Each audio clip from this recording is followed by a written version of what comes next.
All right, welcome back to the channel. So, Caitlin Clark is definitely going to win the 2025 WNBA MVP award. And if you just look at the numbers from when she first came into the league, as we know, the Fever were losing a lot of games. It took a while for Caitlin to get adjusted to playing with her new teammates and just for chemistry to build up. But if you look at the first 11 games within the season, she averaged pretty good numbers despite them only winning 2 games. If you add all those numbers up within the first 11 games from May 14th up until June 1st, Caitlin averaged 16.9 points per game, pretty much 17 points a game, with 5.4 rebounds, and she averaged 6.5 assists. Really good numbers for a rookie. Really good numbers for a rookie. Again, it took a while for the chemistry to build up. And if you just look at the teams that the Fever were playing in the first 13 games, she was playing some of the best teams in the league, the Connecticut Suns and the New York Liberty. She as you see, she played them multiple times within her first couple of games. And if you just look at the Connecticut Sun last year, they were true contenders.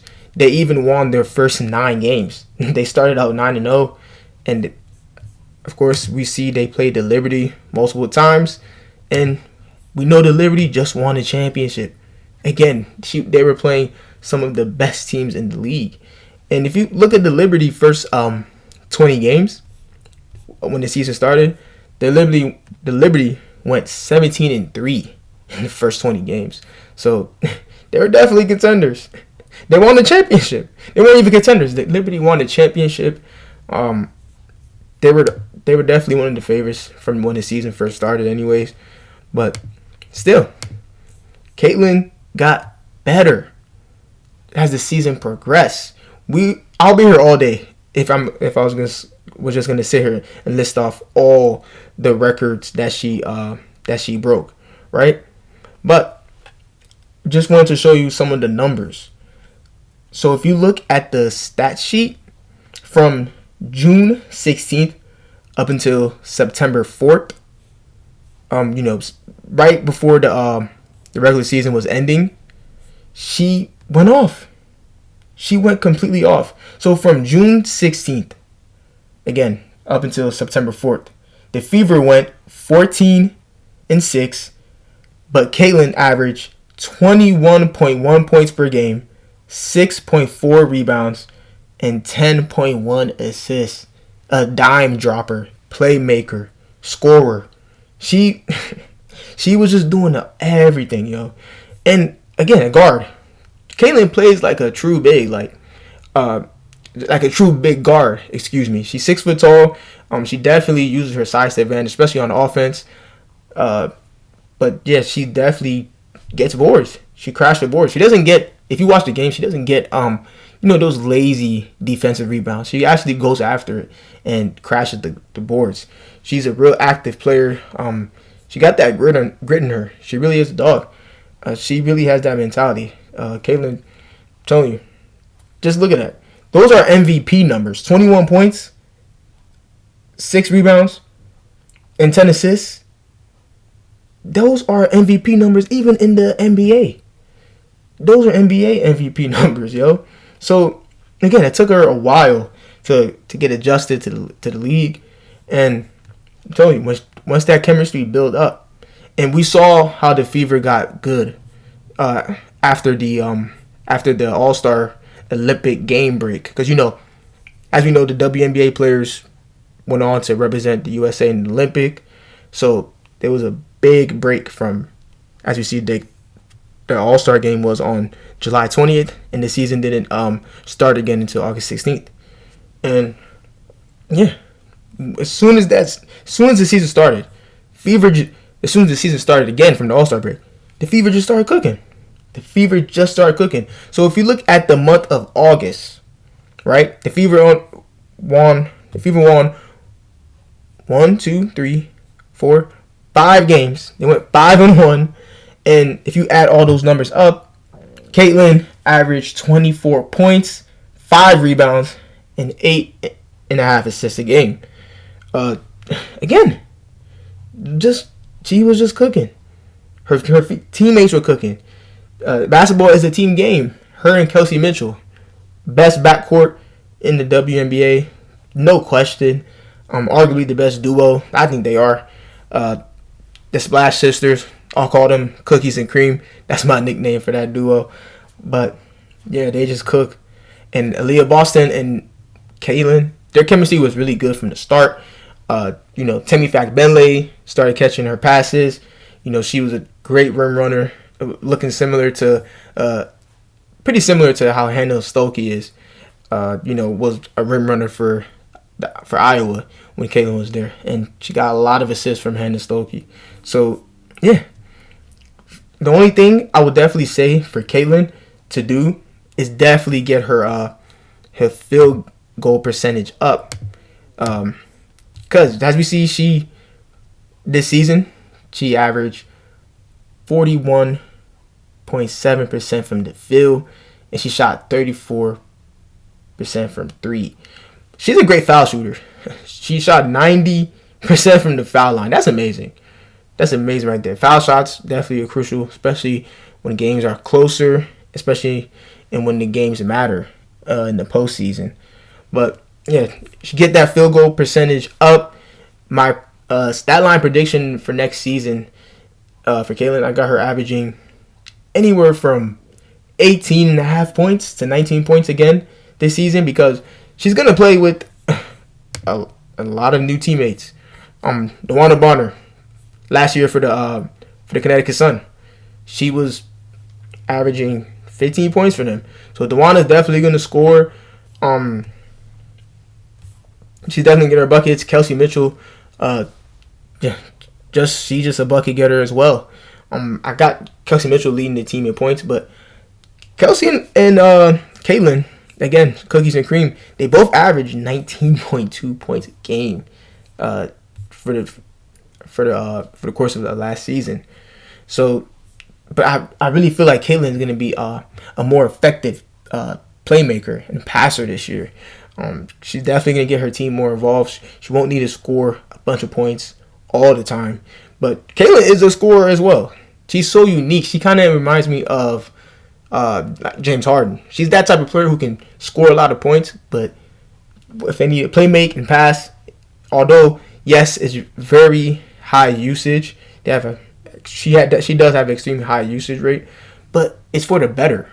I don't feel like if you put any other WNBA player, you give them the ball with the high usage rate, they will produce the numbers, and they will produce something positive for their team, like how Caitlin does with her high usage rate. Because hey, you can say, oh, she always has the ball in her hand, she's ball dominant, but look what it did for the Fever. Look what it did for the Fever. They started out super slow, and as we know, they ended up a 500 team, going 20-20. 20 wins and 20 losses. And this year in the WNBA, there's going to be more games.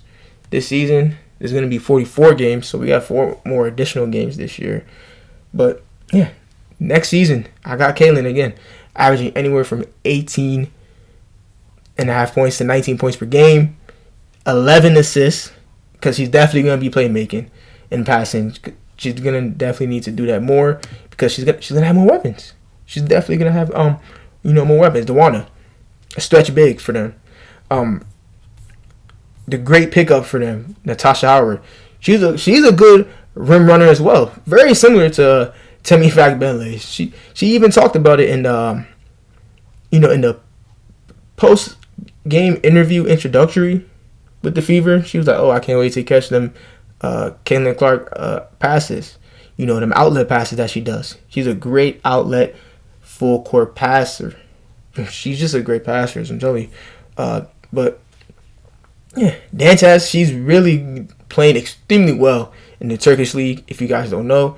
And she just looks better in the Turkish league. She looks more slimmer, she's moving faster, and she's going to be in great shape when the season starts.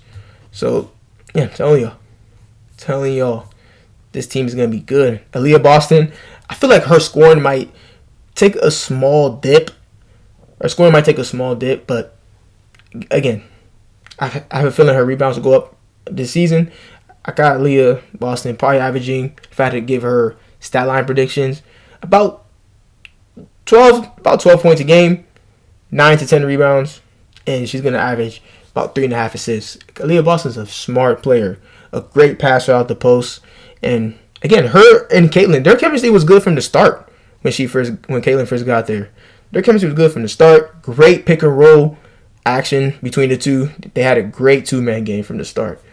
Sophie Cunningham, a sharp shooter, a catch and shoot player, plays great defense for as well. She's really gritty. You can look her up. She has so many compilations, videos online where you can see some compilation videos of her online. Just being that gritty, tough player, getting under people's skin, and just hitting a lot of 3-point shots. She's a really, really good 3-point shooter. So yeah, she's gonna have a lot, more players to play with. It's gonna be a lot of more spacing. Something I feel like that will fit Caitlin Clark play style. She's gonna have more shooters on the team for sure. And I'm telling you, she has a lot. She has a good amount of help this season, She has a good amount of help, and I don't know why some people are saying this is a super team. It's really not. But yeah, I got Caitlin winning this WNBA MVP award. If you just look at the numbers, man, from previous WNBA MVP award winners, yeah, it can be. She has just that stat line that I listed off. That stat line is definitely more impressive than a few MVP award winners here.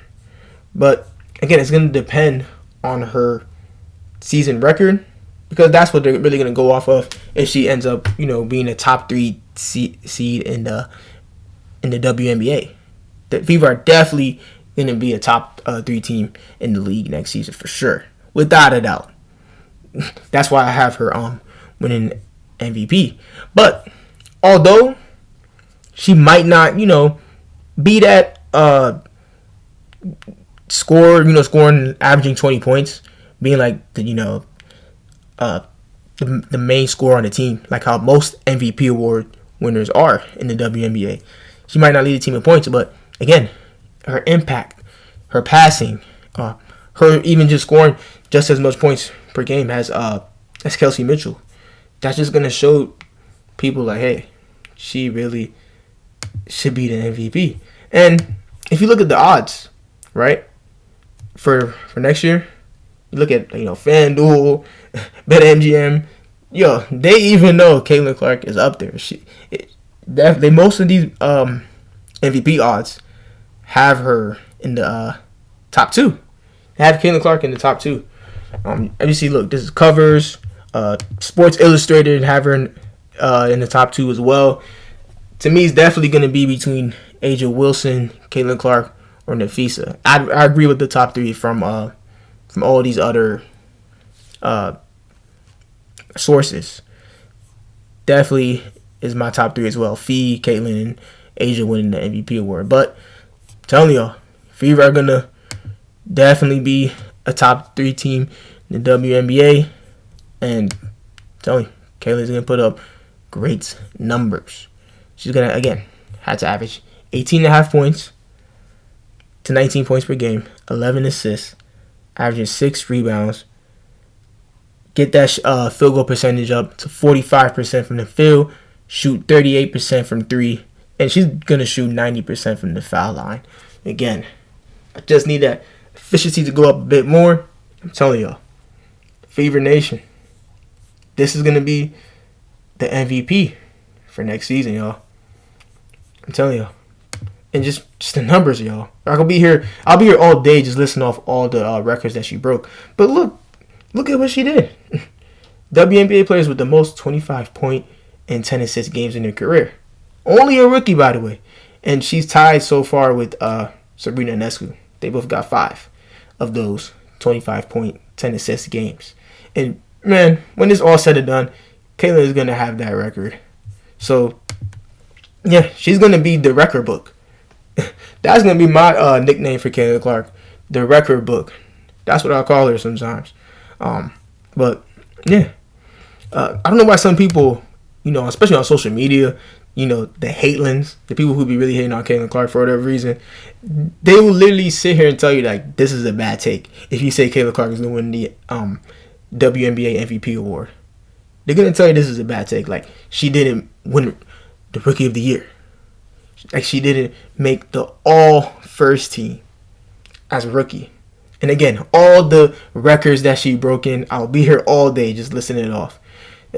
And they think that's a bad take, that she's gonna win the MVP award after the roster has gotten better. They added Natasha Howard. I'm saying, great defensive player.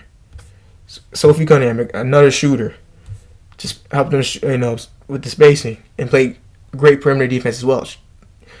DeWanna Bonner, a stretch big, a former champion, by the way, along with Natasha Howard, a former champion as well.